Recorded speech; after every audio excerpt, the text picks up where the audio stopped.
right, everybody, it's Michael with Infinit, keeping you in the loop. Today we have from United Cycling, Lauren and Grayson, two for the price of one, on one line to talk about the team, to talk about the state of road racing in the United States, to talk about upcoming race schedule for the summer. And you actually are the first roadies I've talked to in about 2 months. So this is awesome catch up, and welcome to you both.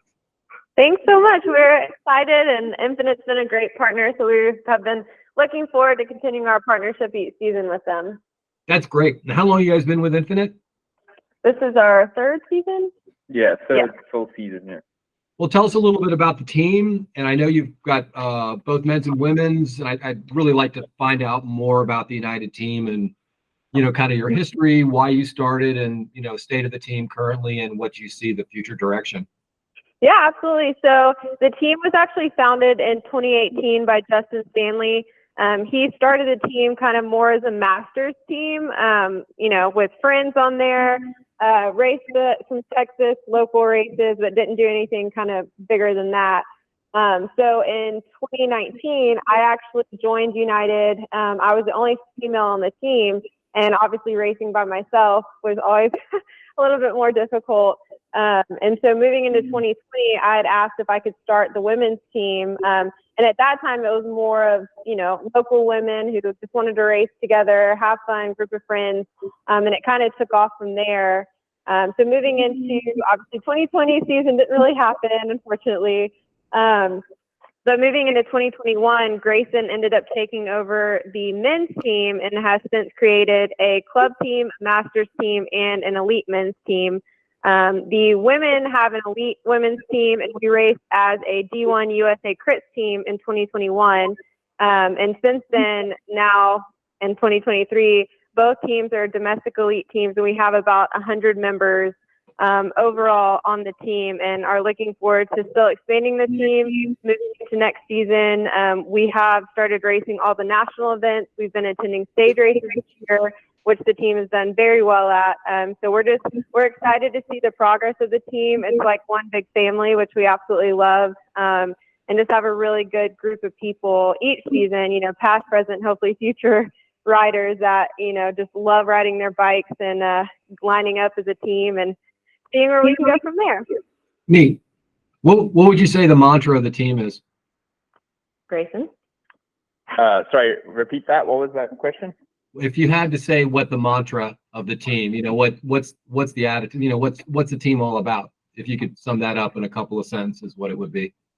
Yeah, I think the team as a whole is basically a grassroots program, helping younger athletes and then even other guys that are sort of in their mid-20s, aspiring them to try to get to sort of pro level. So we're kind of the stepping stone to, or the junction or the bridge between that and the pro life. So we had two guys this previous season in the elite category.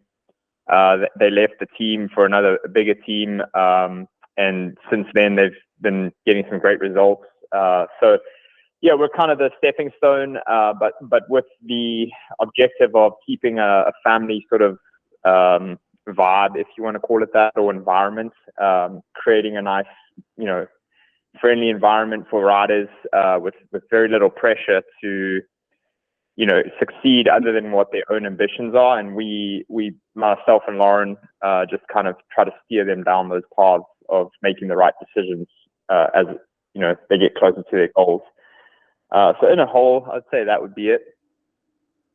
So what's the process an athlete would go through if they were interested in becoming part of your team? Do you evaluate talent levels? Is everybody included, or how does that work? Yeah, so we definitely look at, who the riders are, what their goals are, what kind of their background is, in a sense of, athletic background. So what they've done previously. We try to give them some form of an interview, so to speak, to see how they would mesh personality-wise with the rest of the team. We have a very outgoing, bubbly team with very little drama. So we like to keep that as a forefront when running the team as a whole. So yeah, we typically do have sort of an interview process. And then as far as just getting joined to the team once we have the athletes that we've lined up. It's just a matter of, having them, depending on what categories, just kind of giving them the rundown of what the team's about, and then, take it from there. So they just join the team and we start the training process. Have you ever had to give anybody the boot? Have we? Off record. Yeah, strictly between you and me. Yeah, I wouldn't necessarily say the boot, so to speak, but we told riders, hey, we don't think we're a good fit for what it is you're trying to achieve, or personality-wise, we don't feel like you're contributing to the family dynamic of what we're trying to create, So it's more so, not, again, in life, I guess, not everyone can get on with everyone. So we just try to keep that sort of blend rolling forward without any hiccups. Sometimes little birdies need to get pushed out of the nest. Exactly. Yep. Sometimes you got to let them fly. Fly. So, Grayson, what's your background? So long story. I moved from South Africa to the US in 2012. I was in pursuit of Xterra, which is like off-road triathlon in the Olympic distance. And then 2014, I got my pro card. Did you know Craig? Do you know Craig Evans? Yes, I do know Craig Evans. Yeah, we used to race against each other. Yeah, good buddy. So 2014, while I kind of got my pro card, I was simultaneously kind of starting up a landscape construction business, and I have a architectural background, and so by 2015 and 2016, I was kind of off to the races with the business, and so didn't really get the full shot at being a pro, with the pro card, so to speak. So I kind of stopped. I ran out of time in my day to do 3 disciplines, and so I just chose cycling, since that was a little more fun, I guess.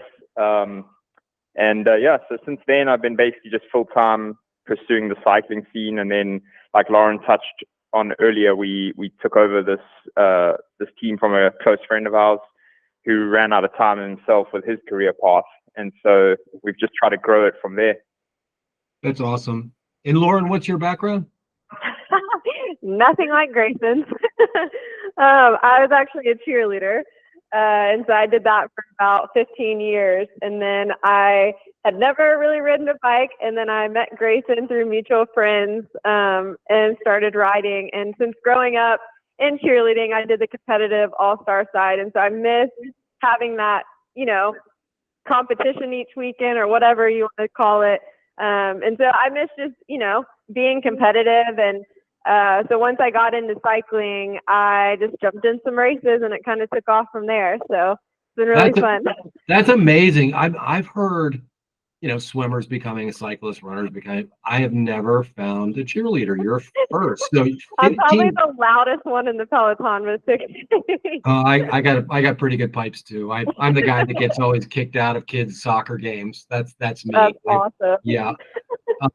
Except if it's your kid and watching dad get escorted out.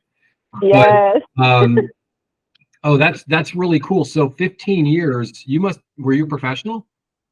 I mean, I did it all throughout college. With all-star cheerleading, you can kind of do it. There's not really like an age. It's kind of like I say that with a pinch of salt. Obviously, cyclists can go a lot longer, but with cheerleading, there's people out there that were 40 plus years old. But my back, with all the stuff that we did. So it was fun because I would have never gotten into cycling if it wasn't for Grayson. But it's been a fun outlet. It's, super challenging, but very rewarding. So, and it's been cool. Fun because, with the team aspect from cheerleading, like I didn't have that when I came into the sport. And so that's kind of, another reason why I wanted to put together this women's team. And like I said, these girls are like family to me. Always will have their back. I told them win or lose, like as long as we're out there having fun, that's all that matters. And clearly results have come with that. So it's a safe space, and, we're all out here to do it together. Yeah, that's cool because there's something about team sports, because I played team sports in college, and Yep. before that, and then you do the solo endurance thing, of which Mhm. you climbed in my own head for 20 years, just out grinding. And then now I'm back to team sports, and I love Yep. it. The camaraderie that comes with being with a good group and doing something healthy and athletic. Yes. Very, very cool. So much more fun. It is. So talk a little bit about sort of the summer. I know that Tour of Dairyland is a big one for you guys. Yeah. What's kind of up with the racing scene? Because everything's recalibrated after COVID. Right. And so it's kind of like, what is the racing scene right now like?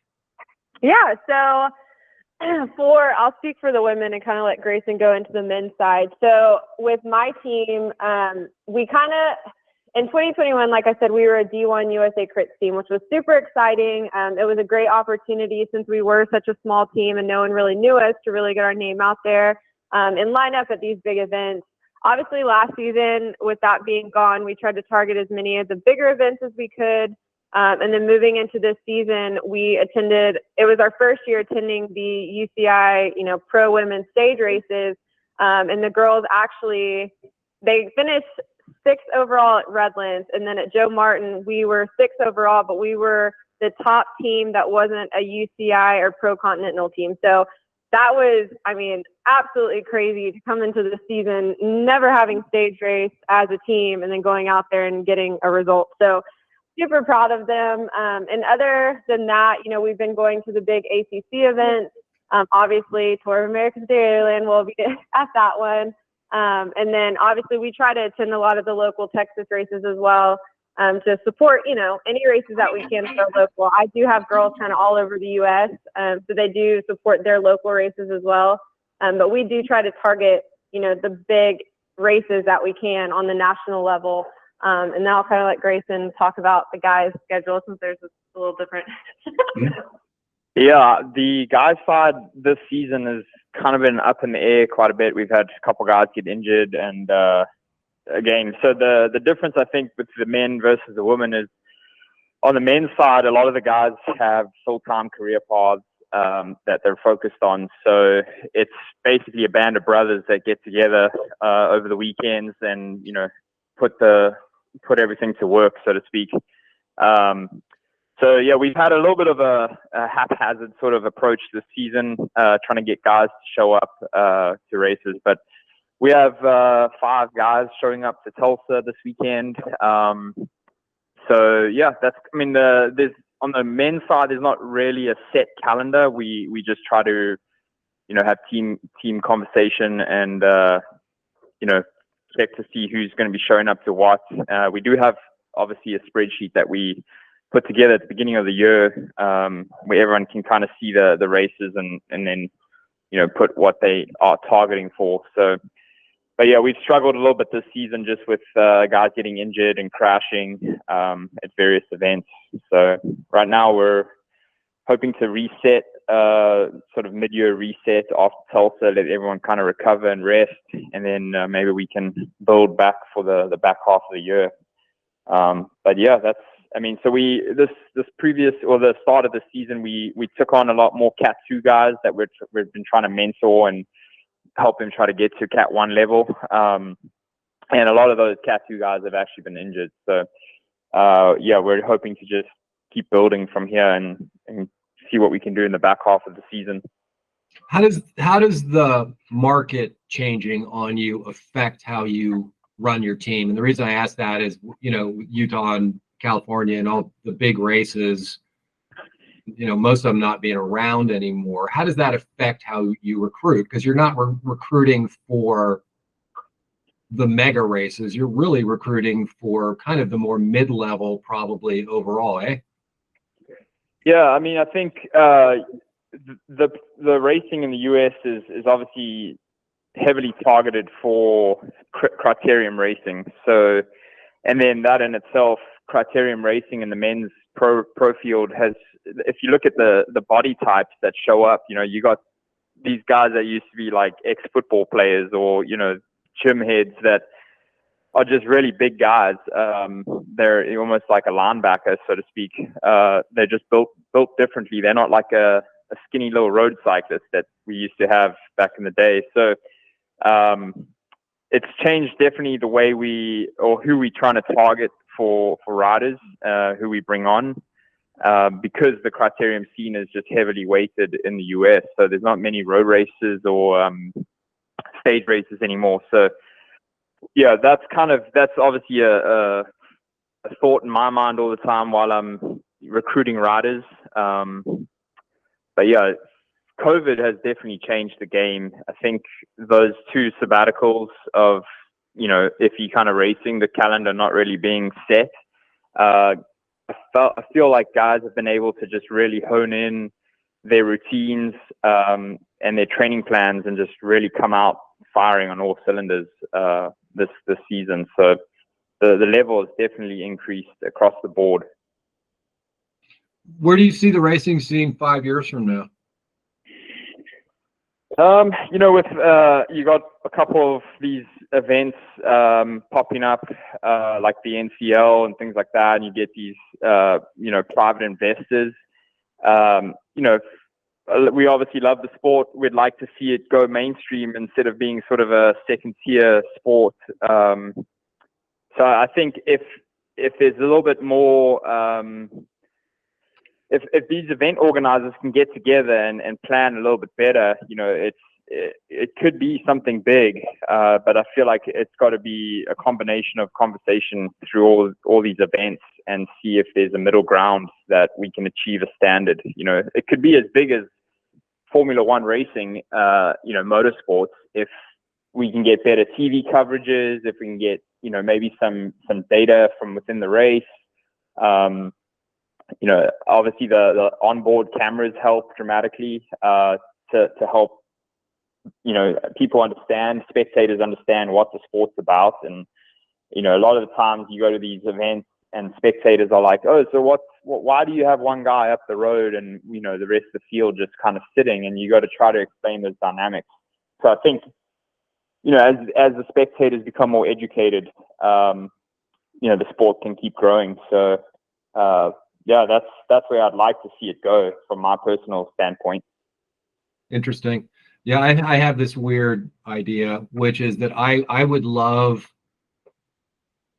somebody with a lot of money, say the Walmart family or whoever, would do. I'd love to see a Kieran style crit in Vegas that you could bet on. Yeah, that would be. Yeah, I mean, they're taking the Formula One too to Vegas, so there's definitely. There's something there. And I think, track racing is something that I think the US unfortunately needs more of. If you look at Europe and the grassroots programs over there, they're doing it right. And a lot of every town basically has a velodrome. We were unfortunate here in Dallas. We lost our velodrome a couple of years back because it was on community college sort of city grounds and the lease expired. And then the community college decided they wanted to utilize the space. And so we had to disassemble the track that we had here in Frisco. So the closest track for us is Houston, which is almost 5 hours away. So not taking a annual or a weekly trip down there too often. No, that's tough. We're lucky we got Indianapolis and Chicago not too far away. So we're lucky in that group. But I like if you incorporate the betting concept, I always thought that would drive money to the sport. Yeah, I mean, I think the challenge with that, it's a great idea, and I think you would definitely attract, some more visuals. But I think the challenge, is the legalization of gambling in various states, But yeah, like you said, go to a place like Vegas, obviously it's free reign over there to gamble. So that might be a good idea. Well, if somebody's got an extra $500 million out there, just give me a call. I'll tell you how to spend it. Exactly. Yeah. Maybe just slip into the NCL DMs and tell them, hey, Vegas might be a good location. I could see it working. I love Kieran racing, and I watch it, and it's exciting as hell. I think that style is super cool, and they've got all those schools that they're running and bring riders up through the system, and they really know how to, train those kids. Yeah. Amazing.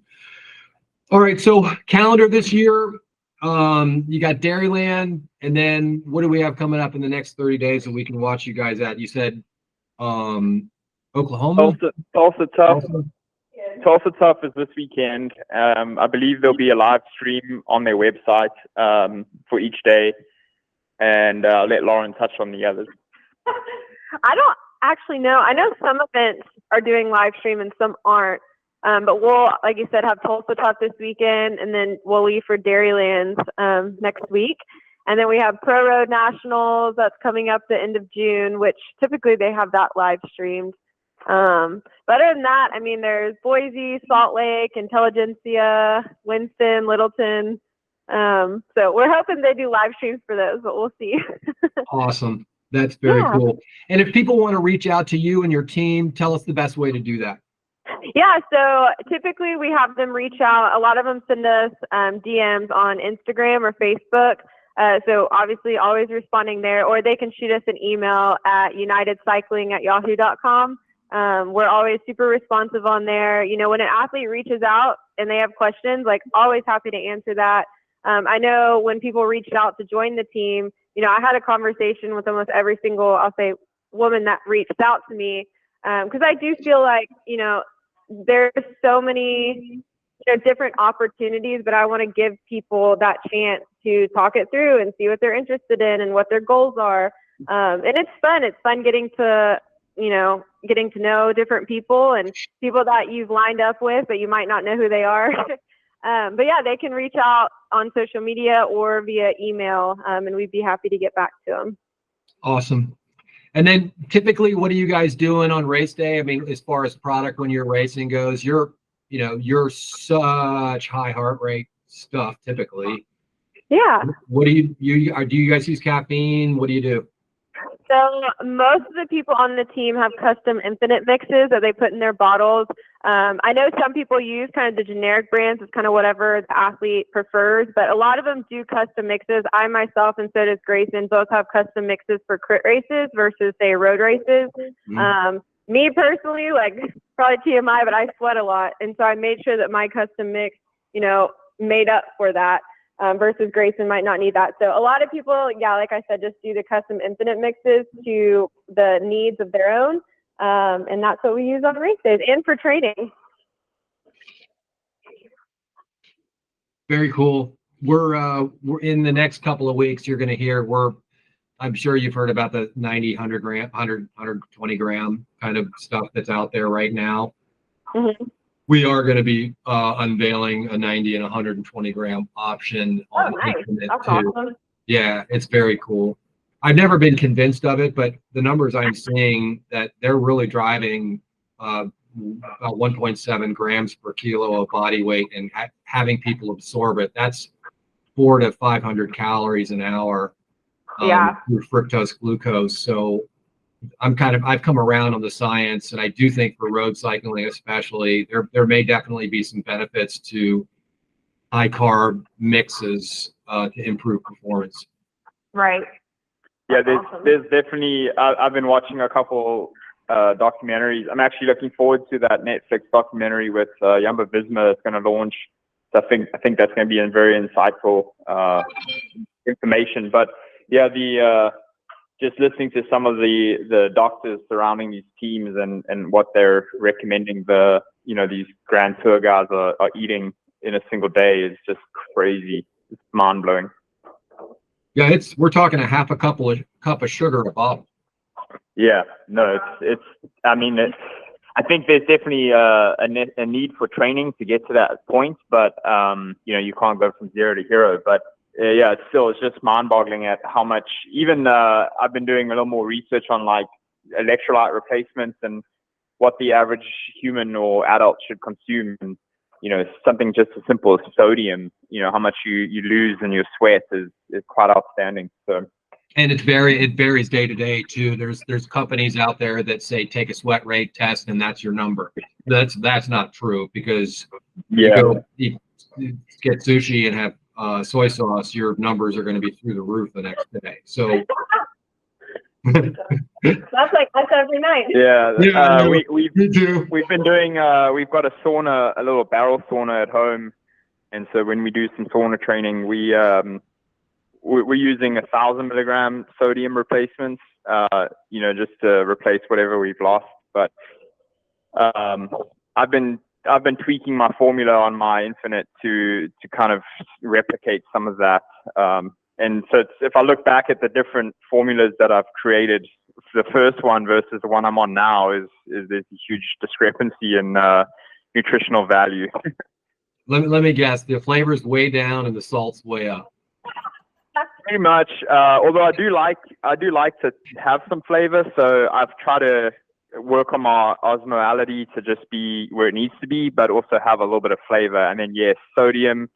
So I actually have two mixes that I use. One more sort of endurance based with a little bit higher protein content, and then one for speed, sort of criterium racing. Yeah, no protein. And that one is heavily carved up and sodium. So yeah, and that's really, really, really typical of the life cycle of an Infinit customer, which is they come in wanting Gatorade and they leave drinking chicken soup. It's low flavor and salt is what people evolve to. And that's great. No, but the product's great. We love it, and I keep using it. So keep doing what you're doing over there on your end. Thanks. Well, we have a lot of exciting things happening here at Infinit. So over the summer, we have a lot to work with. Well, you guys, Lauren, Grayson, super nice talking to both of you. Hopefully, maybe we get you up here in the Midwest sometime to come up and race, which would be a hoot. You guys always have a house to stay at, and so that would be great. Thanks. Yeah. But nice to meet you. If you could just keep us in touch, let us know give us some results, and we'll make sure we'll get that down to our folks. Absolutely. On newsletters. And if anybody has any interest to learn how to be a better bicycle rider, certainly United Cycling would be a great place to go. You're awesome. Thank you so much. All right, y'all. Have a great week. Thank you as well. See ya. Peace.